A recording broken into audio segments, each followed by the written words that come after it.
নমস্কার। আদর্শ গৃহস্থ আশ্রমের একটা নতুন এপিসোডে আবার আপনাদেরকে অনেক অনেক স্বাগত। বারবার ফিরে আসতে হয় কারণ নতুন কিছু জানতে হয়, তাই শেখার যেমন কোনো শেষ নেই, সংসারও নতুন করে কি করে করব সেই শিল্পকলাটাও আজ আমরা আবার শিখতে চলেছি। কি করে করব দিনের শেষে তো পরের দিনের চিন্তা তো হয়, কিন্তু এই দিনটা কেমন কাটালাম ভেবে দেখেছি কি? কতটা ভালো করেছি, কতটা মন্দ করেছি সে বিচার দিনের শেষে চলে কি, নাকি চলে গেলেই হলো? কি মনে করেন? অবশ্যই তাই। যখনই আমাদের জানার অবধির পরিসমাপ্তি ঘটে তখনই কিন্তু স্বামীজি বলেছেন যে আমাদের মৃত্যু ঘটে।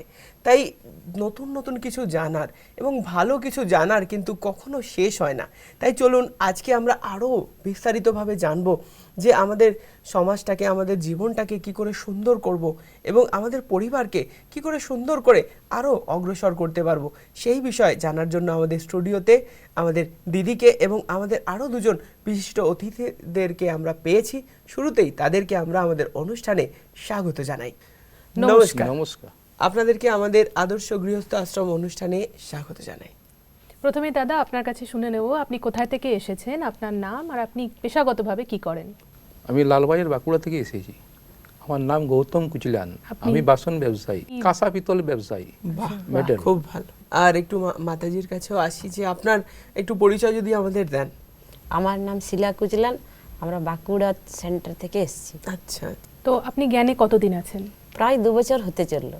কি মনে হলো হঠাৎ করে যে জ্ঞানের এই অনুপ্রেরণাটা কোত্থেকে পেলেন? আমরা আমার বাপের বাড়ি গিয়েছিলাম, সেখানে আমাদের এক রিলেটিভের সাথে দেখা হয়, উনি বাবার জ্ঞানে চলতেন। তারপরে ওনার সাথে সব কিছু আলাপ আলোচনা হলো। আমাদের একটা মানে লৌকিক জীবনে অনেক দুঃখ আছে। আচ্ছা, আমাদের লৌকিক কোনো সন্তান নেই।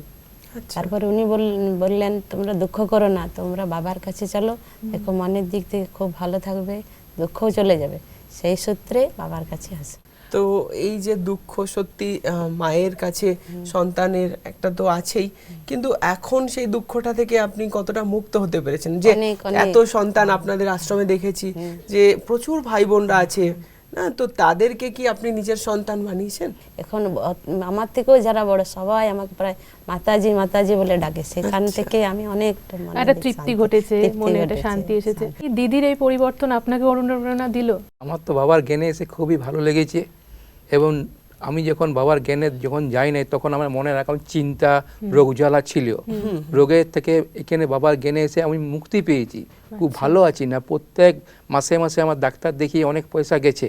বাবার জ্ঞানে যে এখন কোনো আমার ডাক্তারের দিকে তাকাতেই হয় না, অন্য আমি অর্থ খরচাই করি নাই, বাবাকে স্মরণ করি, বাবাকে স্মরণ করে আমি খুবই ভালো আছি। দিদি, এই যে ওনার যে ব্যবসা, যে তামা বলি পিতল বলি, তো তাতে কিছু না কিছু ধাতুর সাথে কিছু মিক্স করতে হয়। তো আমাদের জীবনেও তো অনেক কিছু এরকম মিক্সিং থাকে, আমরা উপরে এক দেখাই কিন্তু ভেতরে আর এক রকম। তো এই জিনিসটা কেন আমাদের সাথে হয়? আমরা যেমন কি তেমন হয়ে চলতে পারি না? জীবনটা তো এরকম নয় যে গাণিতিক নয় যে আমরা জিওমেট্রিক্যালি চলবো। জীবন তো বাস্তবিক। জীবনে অনেক ঘাত আসবে, প্রতিঘাত আসবে, আপনার নিন্দা হবে, স্তুতি হবে, লোকে ভালোবাসবে, আবার কেউ অপছন্দ করবে, এগুলো তো আসবেই। তো এই রাজযোগ মেডিটেশন আমাদের জীবনকে কি করে না অনেক শক্তিস্বরূপ বানিয়ে দেয়। আর যখন আমরা নিজেদের উপরে আমাদের আস্থাটা অনেক বেড়ে যায়, নিজেকে যখন বুঝে যাই, তখন আমরা বাইরের লোকের উপরে এতটা নিজের জীবনকে মানে নির্ভরশীল করে ফেলি না। তখন আমরা বুঝি যে আমাদের জীবনের প্রধান এবং সর্বোপরি আমাদের জীবনের সাথে জুড়ে রয়েছেন আমার পিতা, যিনি সর্বশক্তিমান, যিনি পতিত পাবন, যিনি মুক্তি, জীবন মুক্তিদাতা। তাহলে আমরা তো কখনো স্বপ্নেও ভাবিনি যে স্বয়ং ঈশ্বরকে এত কাছে পাবো, এত তাকে ভালোবাসতে পারবো, তার ভালোবাসা নিজের জীবনে এত অনুভব করব। তা আমরা যখন প্র্যাকটিক্যালি জীবনের মধ্যে ঈশ্বরীয় জীবনের অনুভূতিটা পাই, সেই ঈশ্বরীয় জীবনের অনুভূতি যারাই আসেন তারাই করেন। ধরুন এরাই বলছেন যে আমাদের জীবনে, হ্যাঁ, আর যখন শুরুতে এসছেন তো স্বাভাবিক, আপনারা জানেন ভাইদের ঝট করে কেউ কিছু জিজ্ঞাসা করে না, কিন্তু মায়েদের তো জিজ্ঞাসা করেই ফেলে, ও আপনি এসছেন, আপনার কটা ছেলে মেয়ে? তখনই তো সেই ঘাতের উপরে আঘাত পড়তে থাকে। তা আমি মাতাজিকে বললাম, মাতাজি এখানে আপনাকে এগুলো কেউ জিজ্ঞাসা করবে না, এটা জিজ্ঞাসা করবে কতদিন হলো জ্ঞানে এসছেন, জ্ঞানে আপনার কেমন লাগছে, আপনি ভালো আছেন কিনা। তখন আমি বললাম যে আপনি হাসতে থাকুন, খুশিতে থাকতে থাকুন, দেখবেন আস্তে আস্তে ঈশ্বর পিতার সাথে সর্বসম্বন্ধ স্থাপন করুন। এত বড় ঈশ্বরীয় পরিবার পেয়েছেন, একটা গ্রুপ সাপোর্ট পেয়েছেন। আস্তে আস্তে আমি দেখলাম যে এরা খুব হৃদয় মানে খুব স্নেহশীল, আর যেটা করেন অন্তর থেকে করেন। প্রতিদিন ক্লাসে আসেন, মুরলি শোনেন, হ্যাঁ, বাবাকে ভালোবাসেন। বাবার ভালোবাসাটাতে কমই ছিল এদের। এরা সেই দুনিয়াতে যেরকম হয় না, কারো সন্তান না থাকলে তাহলে লোকে তাদের অতটা ভালোবাসে না, বিশেষ করে পরিবারের লোকেরাও ভালোবাসে না, কিন্তু এরা বাবার ঘরে এসে সেই ভালোবাসাটা পেয়েছে। তাই সেই ভালোবাসাটা পেয়েছে এবং বাবাকে নিজের সন্তানই মনে করে। এখন প্রতিদিন বাবাকে ভোগ লাগিয়ে খায়, বাবার সাথে কথা বলে, বাবার সাথে নিজের সম্বন্ধটা স্থাপন করেছে, অনুভব হয়েছে। দাদার কাছে আসবো যে ব্যবসা এটা কিন্তু অনেক বড় একটা চ্যাপ্টার। যে ব্যবসা করতে গেলে আমাদের অনেক সময় অনেক মিথ্যে কথা বলতে হয়, বা অনেক মানুষদেরকে যেটা আমার পছন্দ নাও সেটাও করতে হয়। তো এই যে জ্ঞান মার্গে আপনাদের সবসময় সত্যি কথা বলতে হয় বা মানুষের সাথে ভালো ব্যবহার করতে হয়, তো এই দুটোর ব্যালেন্স আপনি কি করে চলেন? ব্যবসা করতে গেলে যুক্তি সহকারে চলতে হয়, যুক্তি সহকারে না চললে ব্যবসা করা সম্ভব হয় না। তো অনেক সময় তো আপনার সামনে এমন কিছু মানুষ আসে যারা ঠিক না, বা যারা অনেক ভুল পথে চলে হয়তো, তো তাদেরকে আপনি কি করে মেনটেন করে চলেন, ট্যাকেল করে চলেন? আমার মনের মধ্যে যেগুলি ধারণা বুঝি যে এই কাস্টমারটির সঙ্গে আমার সম্পর্ক ভালো গড়ে উঠবে, তার সঙ্গে আমি ব্যবসা করি। বাকি যদি অন্য কিছু বুঝি, মনের মধ্যে ধাঁধা আছে, আউট করে দিই, তাকে আমি বিক্রি করিনি। ঠিক আছে দিদি, আপনাকে জিজ্ঞাসা করব, জ্ঞান নিয়ে কি পরিবর্তন বুঝতে পারছেন জীবনে? কি মনে হচ্ছে সংসারটাকে? অনেক খুশি মনে, অনেক সব সময় একটা ভারী ভারী ভাব থাকতো, একটা চিন্তায় থাকতাম যে কি হবে আমাদের পরবর্তী জীবনে, একাকিত্ব ভাব, সেই ভাব কেটে গেছে। এখন সবসময় ভাবে এত মানুষের সাহারা পেয়েছে, তারপর সর্বোপরি তো দিদি তো আছেনই, যা কিছুতে ভাবো দিদি আমাদের মাথার পরেই আছেন। আচ্ছা, মনে হচ্ছে কি যে খালি জায়গাটা কোথাও একটু ভরেছে। বাবাকে আমি যেভাবে কল্পনা করি, বাবা আমাকে সেভাবেই সাথ দেন। আচ্ছা, কিছু বিশেষ অনুভব একটু দাদার থেকে শুনে নেবো। যে আমি যখন এই মধুবন আসি, আমি চাবি কাটিয়ে না ব্যাগের উপর চাবিটা রেখে দিয়েছি, যে কোনো মুহূর্তে পড়ে যেত। আমি তখনই অনুভব সৃষ্টি করলাম বাবা আছে। আমার যে ব্যাগের মধ্যে চাবিটি দিয়ে থাকে, চাবিটি টোটোর উপর চাবিটি চাপানো আছে ব্যাগের উপরে, ওটা যে কোনো মুহূর্তে চাবিটি পড়ে যেত, কিন্তু পড়ে নাই। বাবাকে স্মরণ করে এসেছি, ওইটাই প্রথম মুহূর্ত আমার অনুভব যে বাবা নিশ্চয়ই আছে, না চাবিটা পড়ে গেলে আমার রাস্তাতেই পড়ে যেত। আমি সেদিনে বুঝলি যে বাবা আমাকে সঙ্গে ভালোবাসে খুবই। দিদি, আপনাকে না এর সাথেই যুক্ত একটা প্রশ্ন করতে ইচ্ছা করছে, যে উনি বললেন একটা শব্দ যে বাবা আমাদেরকে খুব ভালোবাসে। খুব ভালোবাসে। আজকাল আমার মনে হয় প্রত্যেকে রিক্ত, কোথাও না কোথাও একটা খালি জায়গা কাজ করে। মনে হয় কেউ যদি আমাকে একটু ভালো বলে, সবাই তো আমাকে সংসারে এইভাবে বলে, কি করে করব আমরা? খুব জানতে ইচ্ছা করছে। জানতে ইচ্ছা করছে, তাহলে তো আপনাকে আসতে হবে, আপনাকে শিখতে হবে। এত বেশি বাস্তব এবং এত বেশি কি বলবো সত্য, আমরা সত্যটাকে নিয়ে বেশি সন্দিহান থাকি। হবে কি হবে না, পাবে কি পাবো না, এ করলে হবে কি না, ও করলে হবে কি না, আমাদের সন্দেহটা অনেক বেশি সত্যকে নিয়ে। কিন্তু সত্য যে সে নিজেই শতই প্রকাশিত হয়, তাকে প্রকাশ করার জন্য অনেক কিছু দরকার হয় না। বাবার এই জ্ঞানটাকে শুনতে শুনতে আমরা কখন যে বাবার হয়ে গেছি, এবং অন্যকে বলতে বলতে কখন যে আমাদের ভেতরে সেই স্বরূপটা এসে গেছে, আমরা নিজেরাও বুঝতে পারি না। আপনি হয়ে হয়ে করতে পারবেন না, আর করে করে হতে পারবেন না, কিন্তু এই ভালোবাসাটা এমনই জিনিস, আপনি কোনো জিনিস যদি আন্তরিক সহকারে করেন, তো আমি আপনাদের সবার জন্যই বলছি, যারা এটা শুনছেন সবার জন্যই বলছি, যে আপনি নিজের জন্য করুন, আপনার প্রিয়জনদের জন্য করুন, আপনার প্রতিবেশীর জন্য করুন, আপনি নিজেও ভালো থাকবেন আর অন্যেরাও ভালো থাকবে। এবং এটা 100% গ্যারেন্টি। এখানে যদি, তবে, কিন্তু, হয়তো, আচ্ছা, দেখব, এর কোনো স্থানই নেই। আচ্ছা, মানে ঈশ্বরীয় জ্ঞানের আধারে চললে প্রত্যেকের জীবন সুন্দর হবে, কারো কারো নয়, কখনো কখনো নয়, প্রতিদিনের জন্য, প্রত্যেকের জন্য, প্রতি মুহূর্তের জন্য। খুব সুন্দর। অবশ্যই মাতাজি, কিছু বিশেষ অনুভব যদি আপনি আমাদেরকে বলেন যে আপনার জীবনের। কিছুদিন আগে মধুবন আসার আগে আমরা প্রতিদিন নিয়মিত অমৃতবেলা ভোর 4টে কিংবা 4টা বাজতে 10-এ উঠি। তারপরে আমার রিলেটিভ, আমার ননদের নাতনির খুব শরীর খারাপ, বাচ্চাটা রাত্রি 12টা থেকে কিছুতেই ঘুমানে, খুব কান্নাকাটি করছে। ওরা আমাদের তখন ফোন করেন, আমরা ওই অমৃতবেলা করতে উঠেছি, তখন দেখছি আমার শাশুড়ি কাঁদছেন। আমরা বেরিয়েছি, বলছি কি হয়েছে, আপনি কাঁদছেন কেন? বললেন যে এরকম ব্যাপার, ওই বাচ্চা খুব কাঁদছে। তখন উনি বললেন যে ঠিক আছে বসো। তারপরে আমরা বাবার ইয়াদে বসি অমৃত বেলা করতে, আর মিনিট 10-এর মধ্যে বাচ্চাটা ঘুমিয়ে যায়। এই টেকনিকটা বোধহয় ঘরে ঘরে জানলে অনেক সমস্যার সমাধান হয়ে যায়। একদম রিয়েল ঘটনা, এটা একদম বানিয়ে বলছি না। ওরা তো বাইরে থাকে, আমরা তো বাঁকুড়াতে থাকি, ওরা তালডাংরা ওই সাইডে থাকে, ফোনের মধ্যে সমস্তটাই হয়। দেখুন, শুভ ভাবনার প্রকম্পন সেটা অনেক সুদূর প্রসারী হয়। ধরুন আজকের এই যে ছোট ছোট ঘটনাগুলো আমরা শোনাচ্ছি, অনেকের কাছে এটা কাকতালীয় মনে হবে, অবিশ্বাস্য মনে হবে। তো যে করে না তার কাছে এটা অবিশ্বাস্য হবে, কিন্তু যারা করেন, আমরা যারা করি, এই যে আমরা সেন্টারেতে রয়েছি, প্রতিদিনই আমাদের এরকম মেসেজ আসে। কেউ হসপিটালে রয়েছে, কেউ নার্সিংহোমে রয়েছে, কেউ পরীক্ষা দিতে গেছে, কেউ রাস্তায় কিছু হয়েছে, দিদি একটু মেডিটেশন করে দেবেন, দিদি একটু ভাইব্রেশন দেবেন। এটা প্রতিদিনের জন্য মেসেজগুলো রয়েছে। তাহলে আমরা সেইভাবেই নিজেদের মনটাকে তৈরি করেছি যে আমাদের জীবনটা শুধু নিজের জন্য নয়, আমাদের জীবনটা অনেক মানুষের জন্য। এবং ঈশ্বর পিতা তিনি আমাকে মাধ্যম করে কাউকে দিয়ে দিচ্ছেন, জিনিসটা তো তার, জিনিসটা তো সেই লাইট হাউস থেকেই আসা। শুধু যদি আমি পাওয়ারফুল লাইট হই, তাহলে আমি সেই লাইটটা কাউকে অনুভব করাতে পারবো। আর এটা আমাদের প্রত্যেকের উচিত যে প্রত্যেকের জন্যই। কেউ ভালো হলে আমি তার সাথে ভালো ব্যবহার করব, এটা রাজযোগ শেখায় না। রাজযোগ এটা শেখায় যে যেমনই হোক, কেউ খারাপ হোক ভালো হোক, তোমাকে ভালো দিক খারাপ দিক, কিন্তু তোমার কাজটাই হচ্ছে ভালো দেওয়াটা। তাহলে এই যে গুড ভাইব্রেশনটা আমরা মনকে তৈরি করেছি সেইভাবে, এটা প্রতিদিন করতে করতে ছোট ছোট কাজের মধ্যে কেউ অস্থির হচ্ছে, কেউ রাগ করছে, কেউ চঞ্চল হচ্ছে, কেউ একদম কথা শুনছে না, কেউ খুব অ্যাডামেন্ট হচ্ছে। তো এই যে শুভ ভাবনার প্রকম্পন, এটা সব জায়গায় এটা সুদূর প্রসারী হয়।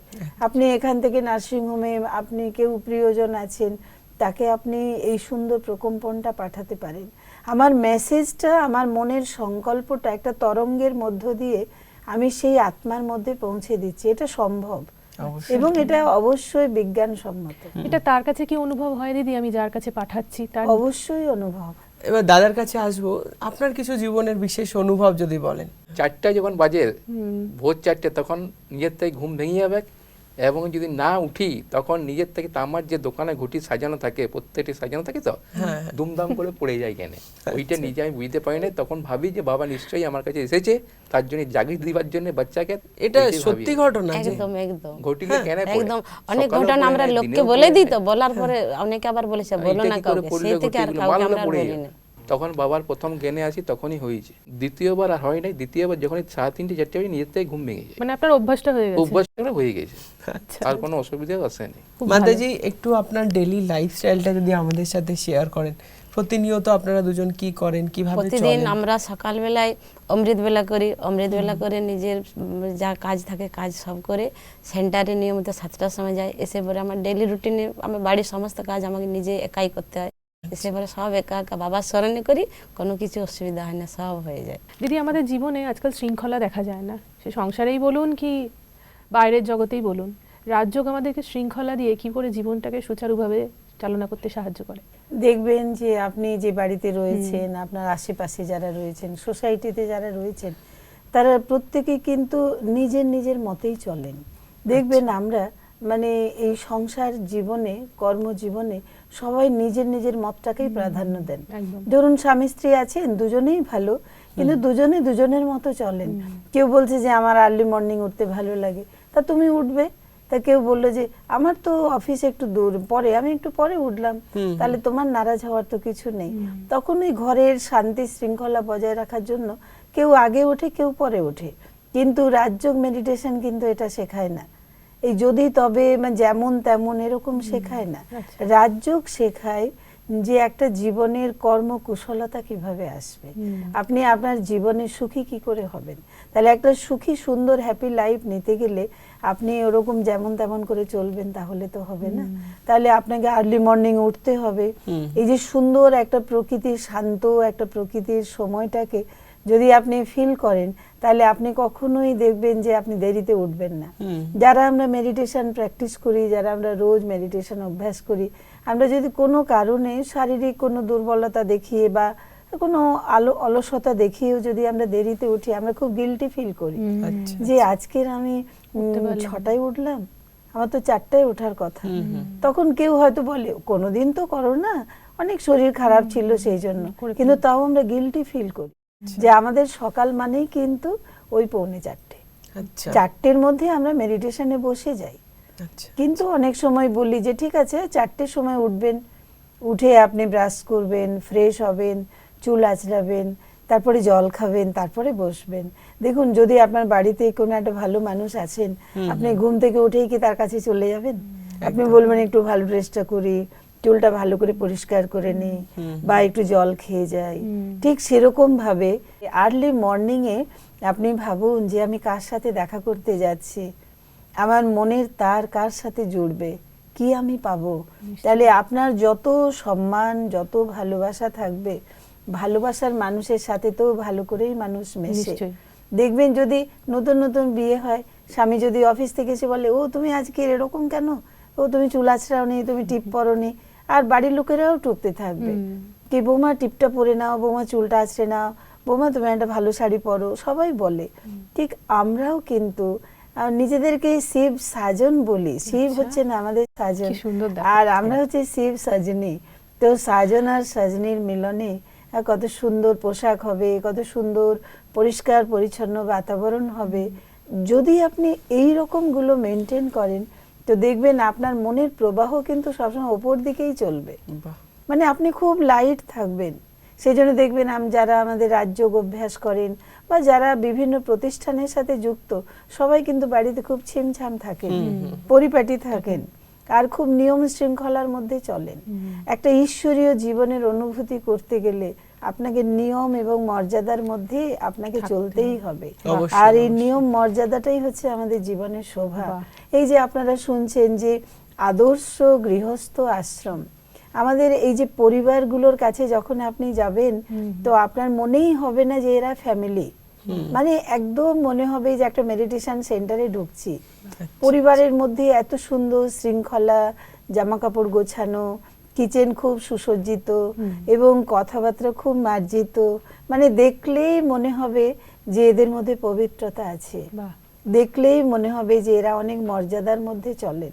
আচ্ছা, তো তবেই তো জীবনটা আদর্শ হবে, বাহ, তবেই তো একদম, একদম। পরিবার সুন্দর হবে, নিশ্চয়ই। তবেই তো আপনি আদর্শ এবং উদাহরণমূলক হবেন। বাহ। সময় সীমার জন্য আজকে এখানেই অনুষ্ঠান শেষ করতে হবে, কিন্তু আমাদের ধন্যবাদ। স্টুডিওতে আসার জন্য আপনাদেরকে অনেক অনেক ধন্যবাদ। ধন্যবাদ।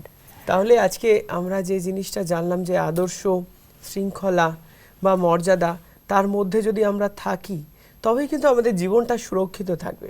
যেরকম রামায়ণে দেখিয়েছিল যে মাতা সীতা যতক্ষণ সেই লক্ষণ রেখার মধ্যে ছিলেন উনি, ততক্ষণ কিন্তু উনি সুরক্ষিত ছিলেন।